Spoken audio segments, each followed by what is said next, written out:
নমস্কার, আমি সৌমি। তোমরা দেখছো সৌমিস ডেইলি লাইফ। মা দুপুরবেলার রান্নার জোগাড় করেছে, চলো তোমাদেরকে একটু দেখাই।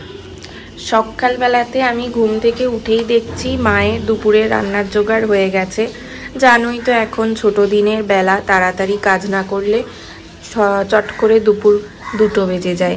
এখানে মা অরহর ডাল সিদ্ধ করবে বলে জল দিয়ে ভিজিয়ে রেখেছে। একটা ছোট বাটিতে কয়েকটা মটরশুঁটি ছাড়ানো আছে। এখানে বাঁধাকপি ভালো করে কেটে ধুয়ে পরিষ্কার করে রাখা আছে, আর বাঁধাকপির সাথে কয়েক টুকরো আলু রাখা আছে। আর এখানে পটল আর আলু আছে। মা বাবাকে শীতকালে পটল আনতে অনেক বারণ করেছে, কিন্তু বাবা খাবে তাই পটলগুলো নিয়ে এসেছে। এই হচ্ছে আপডেট। আর এই দেখো, এখানে মা পনিরটা কেটে নিচ্ছে। পনিরটা সকালবেলায় ফ্রিজ থেকে বার করে রেখেছিল, ঠান্ডাটা কমেছে, এখন কাটতে পারছে তাই কেটে নিচ্ছে। তাও এখনো বরফ ভাব আছে মনে হচ্ছে, না? কচকচ করে আওয়াজ হচ্ছে আর গুঁড়ো হয়ে যাচ্ছে, মানে এখনো ঠান্ডা কাটেনি।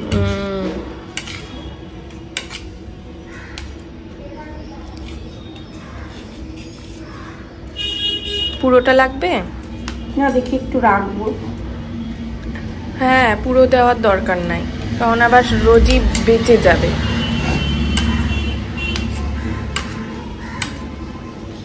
সকালের তরকারি হয়ে গেছে, আমরা এখন মুড়ি খেয়ে নেব।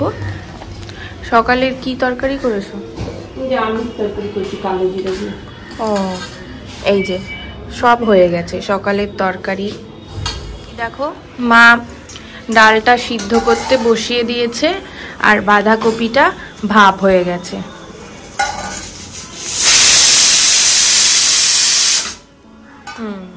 মটরশুঁটিগুলো ভাপ দিলাম না না, ও এখন টাটকা কষানোর সময় দিয়ে দেবো। তবে এখন আওয়াজ করছে পুরপুর করে। ওই যে এই জলটা বাবা,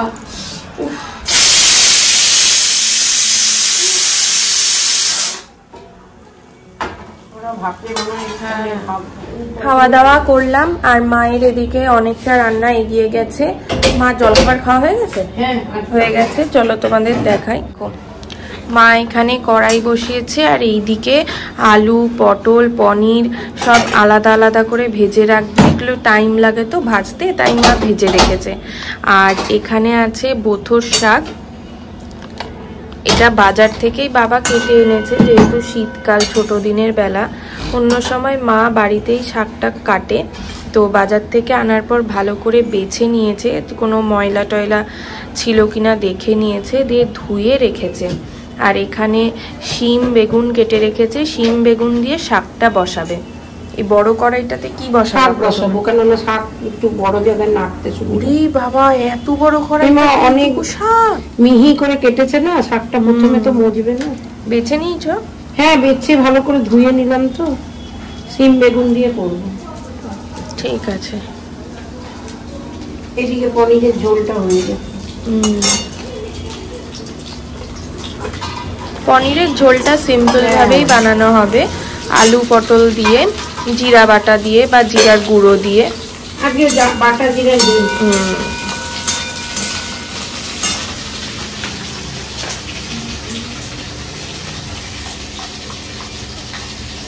জিরা গুঁড়ো দিলাম। হ্যাঁ, জিরা গুঁড়ো আর ধনে গুঁড়ো। আর কাঁচা লঙ্কা চিড়ে দিয়েছি। হ্যাঁ, আজকে বাটা মশলা নেই তো, মা আর মশলাটা বাটতে পারেনি, তাই জন্য একটু গুঁড়ো মশলা দিয়ে ঝোলটা করে নিচ্ছে। আদাটা বেটেছি, এতেই তো 1:45 বেজে গেছে। হ্যাঁ, দরকার নেই। আদা বাটা দিয়ে লঙ্কা চিড়ে করলাম, পারবো না আজকে মশলা নয়। আর এদিকে ছুড়ে যায়, সবেই ফাটে। কি ফোড়ন দিলা? শুকনো লঙ্কা আর শিম বেগুন দিতে হয়, এটাতে ভালো লাগে। এই মাটা আঙুরে দিয়ে চলে এসছে কি করে? ওই একসাথে কাটাকুটি হচ্ছিল তো, তাই। হলুদের খুব ওই কড়াই, ওটা কালোটা কি গো?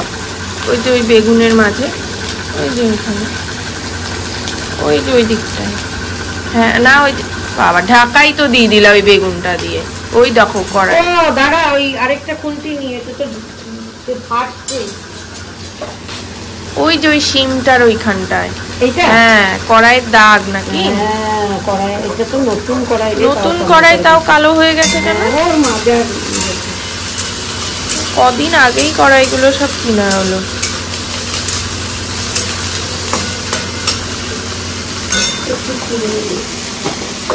দেখেছিস হলুদের জন্য কালার কেমন? হ্যাঁ, আর বাটা মশলা নাই, জিরা বাটা গুঁড়ো দিয়েছি বলে একটু। আরো তেল দিবা? এখনো তেল আছে তলায়, দেখা যাচ্ছে। হাত দিও না, শিল্পী তো দেখেইনি, দেখলাম দেখি। হ্যাঁ দেখে ফোন করে বলবো, শুধু রাত্রে খায়, সারাদিন খায় না, কি করে থাকতে পেরে না। বেগুন গুলো তো খুব ছোট। ভালো তো ইয়ে হয়ে যাবে, এর সাথে মাখা মাখা হবে। শিমটা শাকে দিলা কেন আমি তো বুঝতে পারছি। শিম দিয়ে বেগুন দিয়ে বছর শাক করে, ছোলার শাক করে, ওই জন্য দিলাম। দাঁড়া, আজকে ভালো মিহি কাটে মিলাটি গুলো রয়েছে দিয়ে না, মানে ঘি ওই জন্য বেশি নিয়েছো?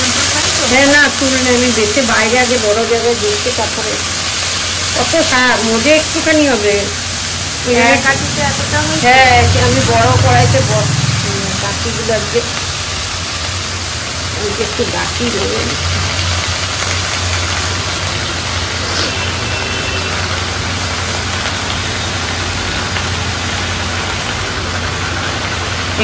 বাকি রয়েছে।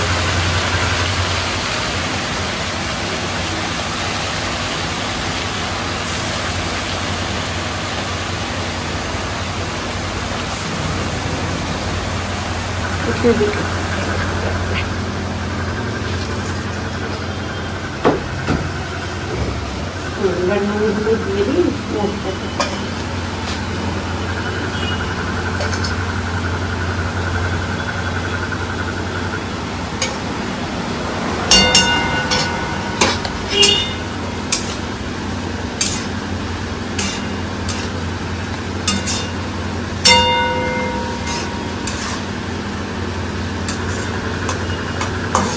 করতে থাকো।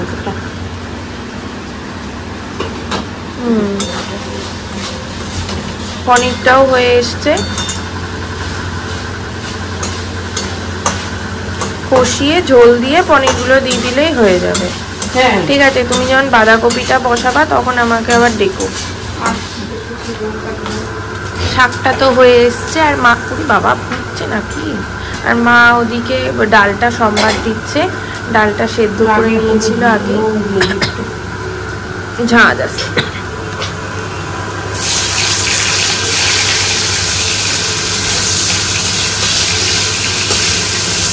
কি হাইব্রিডের টমেটো বলে না, টমেটো তো রান্না করলে একদম মাখনের মতো হয়ে যাওয়ার কথা। আদা বাটা, ফোড়নে কি দিয়েছ? জিরে, শুকনো লঙ্কা। ও নরম হচ্ছে না, দেখেছিস টমেটো তেলে দিয়ে কি সুন্দর হয়। এত সব বাজারে চলে এসছে নকল।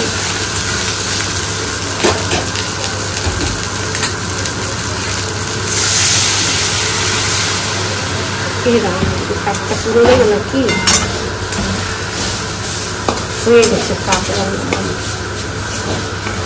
তাড়াতাড়ি হয়ে গেল কিন্তু 10 মিনিট জাস্ট। কেটে দিয়েছে মিহি, আমি তো মিহি কাটতে পারতাম না। জাস্ট 10 মিনিটে শাকটা হয়ে গেল, মানে গেছি আর এসে দেখছি হয়ে গেছে শাক। শাক হয়ে গেছে, পনিরের ঝোলও না। পনিরের ঝোল, শাক, ডাল সবই কমপ্লিট। আর শুকাতে হবে না, বেশি শুকালে ইয়ে হয়ে যাবে। অনেকটাই হলো কিন্তু। হ্যাঁ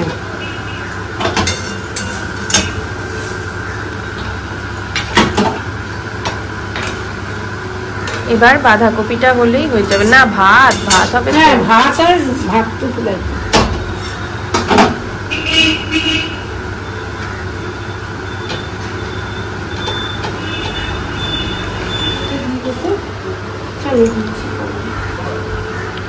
মা এখানে আর একটা কড়াইতে সর্ষের তেল দিয়েছে, বাঁধাকপিটা করবে। আমরা একটু ফুলকপি বাঁধাকপি কম খাই, তবে অনেক দিন পর এনেছে। সাদা জিরা ফোড়ন দিল। এতটা তেল লাগবে? এইটুকু লাগবে। একটু নুন দিয়ে দিল, দিয়ে আলুগুলো ভেজে নেবে। ওই যে তোর ফাটবে বলে ভয়টা, ওই জন্য নুনটা দেবে।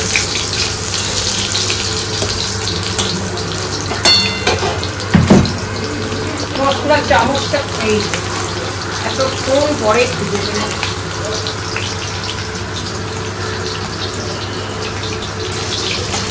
একটু ভাজা হোক আলুগুলো না? আলুটা একটু ভালো করে ভাজা, কাঁচা কাঁচা নাকি? না, চামড়া আলুটা একটু ভাজা হয়ে গেছে। এখন মা টমেটো কুচি দিচ্ছে। আমারই ফুটে। হ্যাঁ, একটু নুন দিয়েছি, দাদা নুন লাগবে।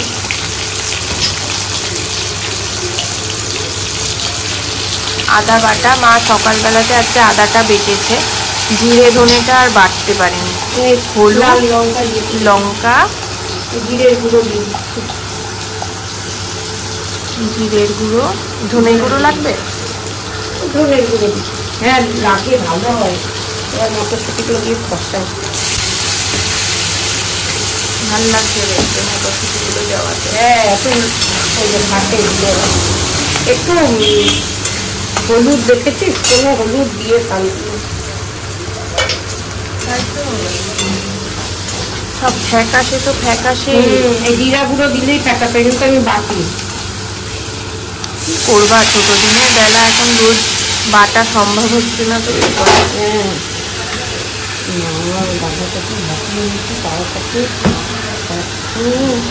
দেখো ভাপানো বাঁধাকপি মা এখন একটু চটকে নিচ্ছে, একদম নরম হয়নি।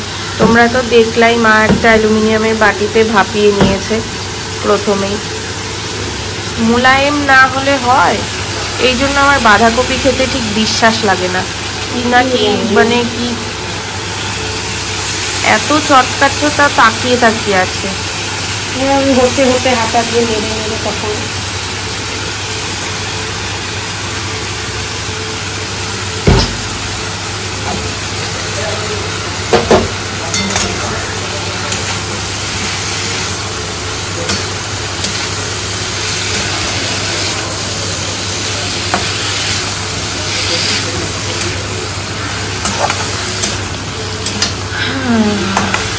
হোক তাহলে এটা। হ্যাঁ,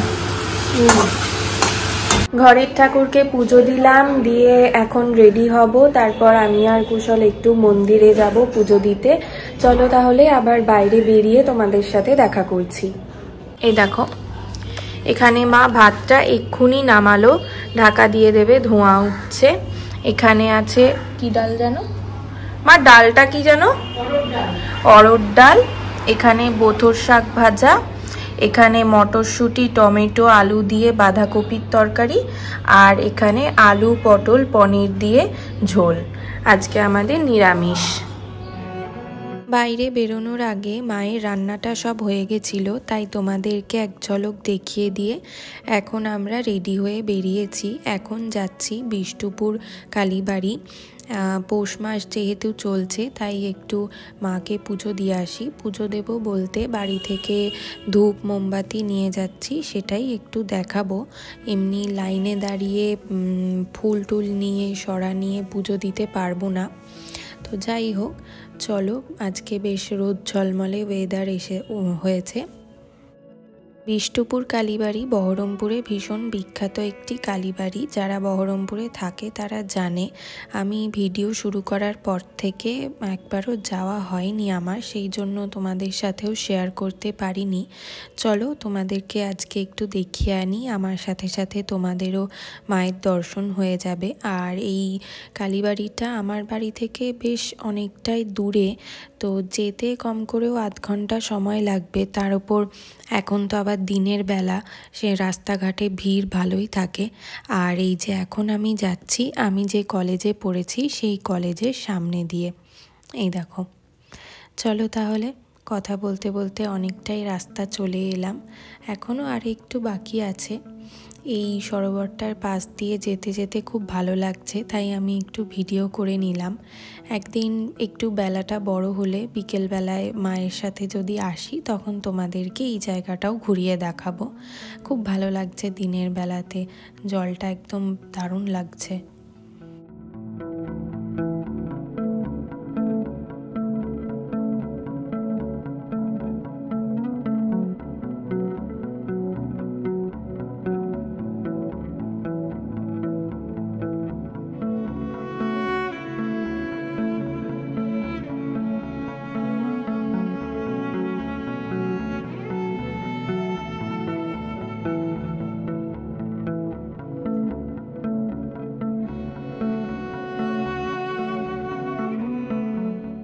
অলরেডি অনেকটা রাস্তা চলে এসেছি, কালীবাড়ির অনেকটাই এখনও বাকি আছে। তাও এখান থেকেই কত ভিড় দেখে বুঝতেই পারছো, সবাই একদল লোক যাচ্ছে একদল লোক আসছে।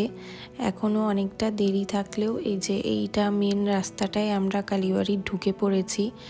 এত ভিড়, আসলে পৌষ মাস প্রায় শেষের দিকে, একটাই দিন ছিল বাকি, আর সেই জন্য সবাই পুজো দিতে যাচ্ছে। প্রথম থেকে তো আসতেও পারিনি, এখন এলাম। এর আগের এক শনিবার আসবো ভেবেছিলাম, কিন্তু হয়নি সেদিন, তাই জন্য আজকে এলাম। তো এত ভিড়ে মানে সেভাবে গাড়ি চালানোই যাচ্ছিল না। আর এই বাঁ সাইডে দেখবে কিছু কিছু দোকান বসেছে, ফুল, তারপরে 5 রকমের ফল, ধূপকাঠি, মোমবাতি, শাড়ি টাড়ি দিয়ে ডালা সাজিয়ে দিচ্ছে মাকে পুজো দেওয়ার জন্য। অন্য সময় এই রাস্তাগুলোয় এত ভিড় থাকে না। যাই হোক, আমরা জুতো এক জায়গায় রেখে ভিড় ঠেলে লাইনে দাঁড়িয়ে কিছুটা দাঁড়িয়ে ভেতরে ঢুকলাম মন্দিরে। দেখো একপাশে লেখাই আছে মোবাইল টোবাইল সাবধানে রাখবেন, নিজেদের দায়িত্বে রাখবেন। তো আমার এখানে ধূপকাঠি মোমবাতি দেখানো হয়ে গেছে, তারপর আমি একটু ফোনটা বার করেছি তোমাদেরকে দেখাবো বলে। তো আমি ভিড়ের জন্য সামনে যেতেই পারছিলাম না, তাও একটু হাতটা উঁচু করে তোমাদেরকে দেখালাম। দেখো মায়ের মুখটা দেখা যাচ্ছে।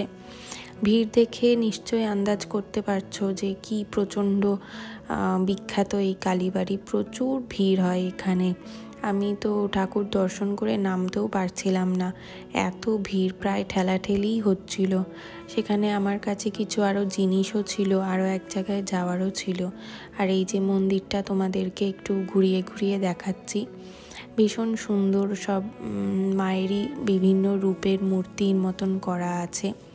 এই যে এইখানটা দিয়ে উঠে ভেতরে যেতে হবে। আর এই সাইডটাতে একটা শিব মন্দির আছে, আর এখানে আগে বলি হতো, এখন বলি প্রথাটা বন্ধ হয়ে গেছে। তো এখানটায় আমি একবার এসেছিলাম, তখন দেখেছিলাম ছোটোবেলায় বলির পরে প্রচুর রক্ত। যাই হোক, আর বেশি কিছু সেই তখনকার ঘটনা মনে নেই। এখন মন্দির থেকে বাইরে বেরিয়ে গেছি, প্রচণ্ড ভিড়। যেখানে জুতো রেখেছিলাম সেখান থেকে জুতো টুতো নিলাম, পরলাম। চারপাশে অনেক মেলা বসেছে, তো কুশল বলল এত দূর এসছি যখন, তো দিনের বেলায় মেলা বসেই গেছে, শেষ দিন বলে চলো তাহলে মেলাটা ঘুরে একেবারে যাই। আমিও ভাবছিলাম যে হ্যাঁ, তাহলে একটা ভালো জিলিপির দোকান দেখে একটু জিলিপি কিনবো, মেলায় এই জিলিপিগুলো খেতে খুব ভালো হয়, আর আমার তো মিষ্টি খেতে ভালোই লাগে। তো মেলাতে ঢোকার পরেও দেখলাম প্রচণ্ড ভিড়, মেলার ভেতরেও চারিদিকে সমস্ত খাবারের দোকান বসেছে, কিন্তু আজকে তো আমরা নিরামিষ খাবো, কিছু আমিষ খাবার খাবো না।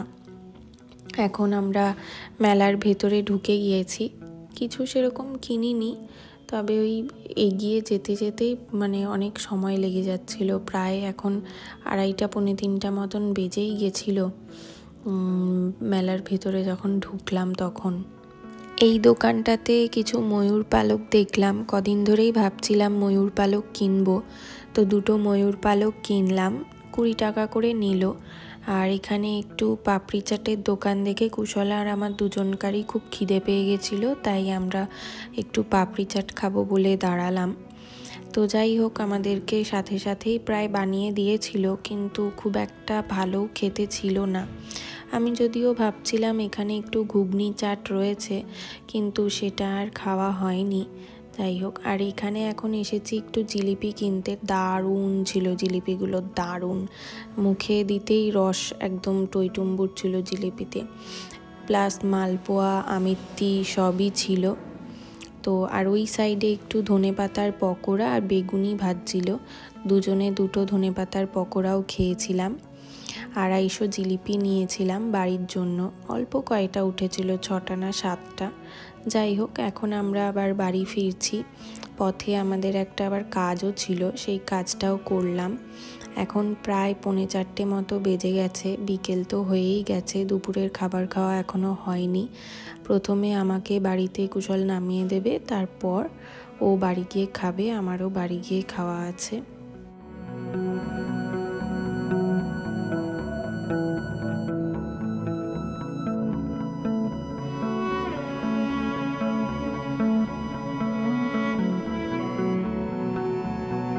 বাড়ি চলে এসেছি, এখন ফ্রেশ হই। চলো তাহলে আজকে ভিডিওটা এই পর্যন্তই রাখছি। ভালো লাগলে অবশ্যই একটা লাইক করো, সাবস্ক্রাইব করো।